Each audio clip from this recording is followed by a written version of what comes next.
അങ്ങനെ വയനാട്, പാലക്കാട്, ചേലക്കര 3 മണ്ഡലങ്ങളിലെയും തെരഞ്ഞെടുപ്പ് ഫലം വന്നു.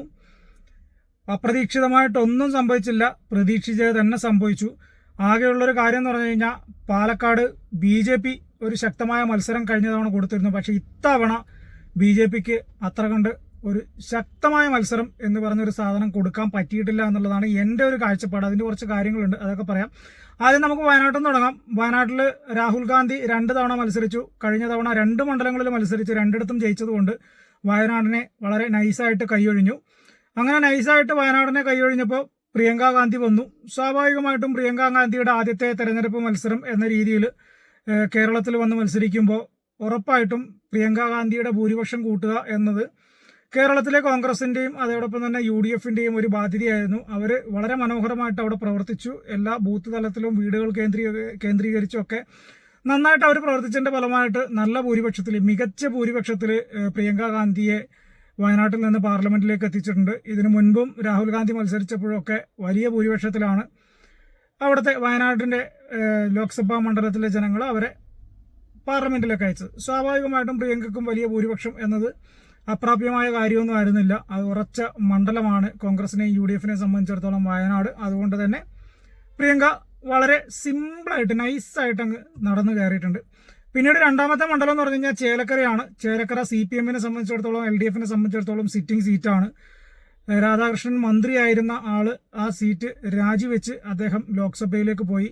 LDFിനെ സംബന്ധിച്ചിടത്തോളം കഴിഞ്ഞ ലോക്സഭാ തെരഞ്ഞെടുപ്പിൽ ആകെ ഒരു അഭിമാനം കാത്തു സൂക്ഷിച്ച ഒരു മണ്ഡലമാണ് ചേലക്കര. അതുകൊണ്ട് തന്നെ അവിടെ ഉപതെരഞ്ഞെടുപ്പ് വന്നപ്പോൾ ഇതിനു മുമ്പ് മത്സരിച്ച് ജയിച്ചിട്ടുള്ള ആളെ തന്നെ അവർ സ്ഥാനാർത്ഥിയാക്കി. അദ്ദേഹത്തിന് ആ മണ്ഡലവുമായിട്ടുള്ള അടുപ്പവും അവിടുത്തെ ജനങ്ങളുമായിട്ടുള്ള ആത്മബന്ധമൊക്കെയാണ് CPMനെ LDFിനെ സംബന്ധിച്ചിടത്തോളം ഈ ഇപ്പോൾ തെരഞ്ഞെടുപ്പ് ജയിച്ചിട്ടുള്ള പ്രദീപ് എന്ന് പറയുന്ന സ്ഥാനാർത്ഥിയെ മത്സരിപ്പിക്കാൻ അവർ തീരുമാനിച്ചതും മത്സരിച്ച് നല്ല മികച്ച ഭൂരിപക്ഷത്തിൽ രമ്യ ഹരിദാസിന് ഒരു ഭീഷണി പോലും CPMന്റെ LDFിന്റെയും കാൻഡിഡേറ്റിന് നൽകാൻ സാധിച്ചില്ല എന്നതാണ്. ചെങ്കൊടി തണലിൽ തന്നെ ചേലക്കര അങ്ങനെ നിൽക്കും എന്നതാണ് ഇന്നത്തെ തെരഞ്ഞെടുപ്പ് ഫലം പറയുന്നത്. ഇനി ഏറ്റവും പ്രധാനപ്പെട്ട ഒരു കാര്യം പാലക്കാടാണ്. പാലക്കാടിനെ സംബന്ധിച്ചിടത്തോളം പാലക്കാട് അഭിമാന പോരാട്ടം എന്ന രീതിയിൽ 3 മുന്നണികളും കണ്ടതാണ്. CPMനെ LDFിനെ സംബന്ധിച്ചിടത്തോളം കഴിഞ്ഞ തവണ അവർ 3-ാം സ്ഥാനത്താണ്, ഇത്തവണയും 3-ാം സ്ഥാനത്ത് തന്നെയാണ്. സരിൻ കുറെ വോട്ട് കൊണ്ടുവരും എന്നൊക്കെയാണ് പ്രതീക്ഷിച്ചിരുന്നത്. പക്ഷെ അതൊന്നും സംഭവിച്ചില്ല. കോൺഗ്രസിൽ നിന്ന് രാജിവെച്ച് LDFിൽ വന്ന് CPMന്റെ സ്വതന്ത്ര കാൻഡിഡേറ്റായിട്ട് സ്റ്റെതസ്കോപ്പ് ഇനത്തിൽ മത്സരിച്ചതാണ് സരിനെ കൊണ്ട്. പക്ഷേ വലിയ നേട്ടങ്ങളൊന്നും ഉണ്ടാക്കാൻ സാധിച്ചില്ല എന്നതാണ് സത്യം. പക്ഷേ പ്രചാരണ ഘട്ടത്തിലേക്ക് ഒരു ഓളം ഉണ്ടാക്കാൻ സരിന് സാധിച്ചിട്ടുണ്ട്. അത് ആ ഘട്ടത്തിലൊക്കെ അദ്ദേഹം വിജയിച്ചിട്ടുണ്ട്. പക്ഷേ തെരഞ്ഞെടുപ്പ് അൾട്ടിമേറ്റ് അതിന്റെ റിസൾട്ടിൽ അദ്ദേഹം പരാജയപ്പെട്ടു. പിന്നെ രണ്ടാമത്തെ കാര്യം എന്ന് പറഞ്ഞു കഴിഞ്ഞാൽ കേരളത്തിലെ BJP നേതൃത്വത്തിന് സുരേന്ദ്രൻ അടക്കമുള്ള BJPയുടെ സംസ്ഥാന നേതൃത്വം നേരിട്ടിടപെട്ട് തെരഞ്ഞെടുപ്പ് നയിച്ചിട്ടുള്ള ഒരു സ്ഥലമാണ് പാലക്കാട്.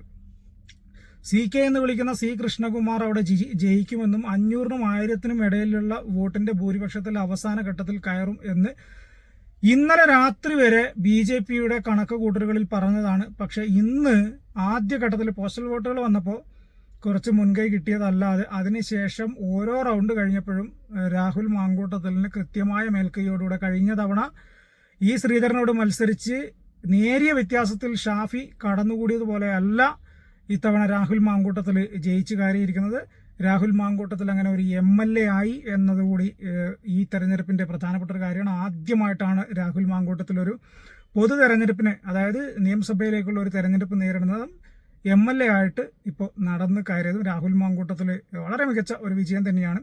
BJPയെ സംബന്ധിച്ചിടത്തോളം ഞാൻ പറയാനുള്ള കുറച്ച് കാര്യങ്ങളുണ്ട്. BJPയുടെ ആത്മാഭിമാനം കാത്തുസൂക്ഷിക്കാനുള്ള ഒരു മത്സരമായിരുന്നു.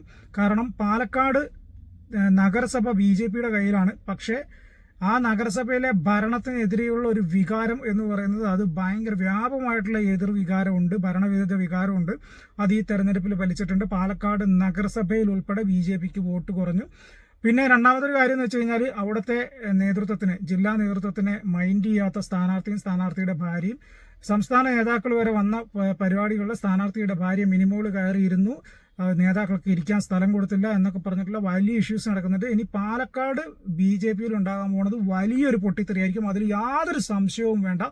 വരും മണിക്കൂറുകളിൽ അല്ലെങ്കിൽ വരും ദിവസങ്ങളിൽ അതിന്റെ കൃത്യമായിട്ടുള്ള അലയൊലികളെല്ലാം നമുക്ക് കാണാൻ സാധിക്കും. അതിന്റെ ഏറ്റവും ആദ്യത്തെ ഒരു സംഭവമാണ് സന്ദീപ് വാര്യരുടെ പോക്ക് എന്നത് മനസ്സിലാക്കുക. അതിനുശേഷം BJPക്ക് ഇപ്പോൾ സംസ്ഥാന നേതൃത്വത്തിന് ഉൾപ്പെടെ തലവേദനയാകാൻ പോകുന്നത് C. കൃഷ്ണകുമാറും അദ്ദേഹത്തിന്റെ ഭാര്യയും കഴിഞ്ഞ തെരഞ്ഞെടുപ്പ് സമയങ്ങളിൽ, തെരഞ്ഞെടുപ്പ് പ്രചാരണ ഘട്ടങ്ങളിൽ കാണിച്ചു കൂട്ടിയ ഓരോ വേലകൾക്കും ഉത്തരം പറയേണ്ടി വരും. സംസ്ഥാന നേതൃത്വത്തോട് കേന്ദ്ര നേതൃത്വം ഉറപ്പായിട്ടും ചോദ്യം ചോദിക്കും. കാരണം കേന്ദ്ര നേതൃത്വം മാർക്ക് ചെയ്തു വെച്ച നിയമസഭാ മണ്ഡലങ്ങളിൽ ഒന്നാണ് പാലക്കാട്. അത് വിജയിക്കാൻ സാധിച്ചില്ല എന്ന് മാത്രമല്ല, ഒരു ശക്തമായൊരു മത്സരം പോലും കൊടുക്കാൻ സാധിച്ചില്ല എന്നൊരു വസ്തുത നിലനിൽക്കുന്നതുകൊണ്ട് തന്നെ BJPയെ സംബന്ധിച്ചിടത്തോളം, പ്രത്യേകിച്ച് K. സുരേന്ദ്രനെ സംബന്ധിച്ചിടത്തോളം അദ്ദേഹത്തിന്റെ സ്ഥാനത്തിന് തന്നെ കോട്ടം തട്ടാനുള്ള ഒരു തെരഞ്ഞെടുപ്പായിരിക്കും ഇത്. അതിന്റെ ഫലവും നൽകുന്ന സൂചന അതൊക്കെ തന്നെയാണ്. എന്തായാലും വിജയിച്ച 3 പേർക്കും അഭിവാദ്യങ്ങൾ. അതോടൊപ്പം മത്സരിച്ച എല്ലാവർക്കും അവരുടേതായ രീതിയിൽ അവർ ചെയ്തിട്ടുണ്ട് എന്നുകൊണ്ട് അഭിമാനിക്കാം.